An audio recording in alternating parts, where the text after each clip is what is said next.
కొమ్మల్లో మొగ్గ నే పూయలు పొమ్మంటే గాలి తాకంగా పూచెనులే. అయితే గాలి గెలిచిందననా లేక పువ్వే ఓడిందననా? రాళ్ళల్లో శిల్పం లోపల దాగున్న భూలి తాకంగా వెలిసెనులే. అయితే ఉలియే గెలిచిందననా లేక శిల్పం ఓడిందననా?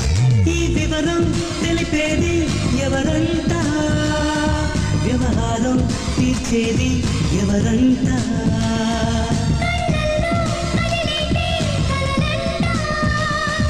ఊహల్లో ఊగేటి ఊసంట.